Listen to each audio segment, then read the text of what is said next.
Welcome to the Making of a Nation, American History in VOA Special English.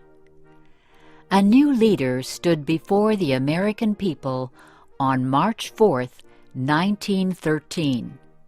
He was Woodrow Wilson, the 28th President of the United States. Wilson belonged to the Democratic Party. He was progressive in his belief that government should take an active part in efforts for social reforms.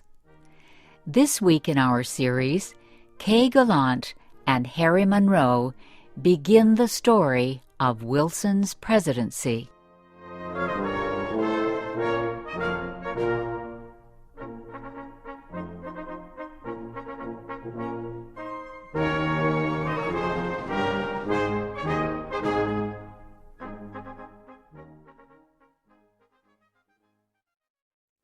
Woodrow Wilson had spent most of his life at Princeton University. First, he was a professor. Then, he was university president. Next, Wilson was elected governor of the state of New Jersey. His early success as governor made him a leading candidate for the Democratic presidential nomination in 1912. Wilson traveled widely around the country during the campaign. He made speeches to many groups. He tried to make himself and his ideas known to as many Americans as possible. Wilson called his program The New Freedom. One of his campaign promises was to fight for better conditions for America's small business owners.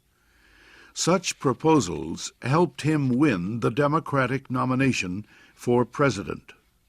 Then he defeated President William Howard Taft and former President Theodore Roosevelt in the election.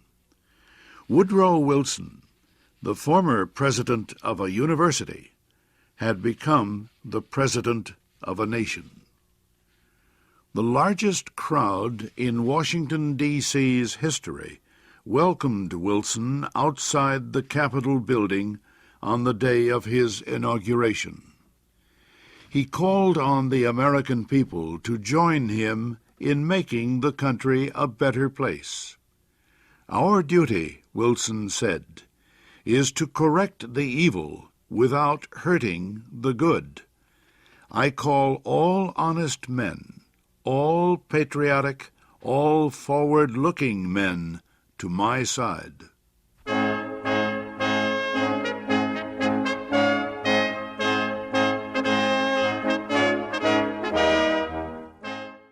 Wilson wasted no time. He immediately called a special session of Congress to act on Democratic campaign promises to reduce import taxes or tariffs. Wilson felt strongly about the need to reform these taxes. He broke tradition by leaving the White House to appear before Congress in person to appeal for his tariff proposals.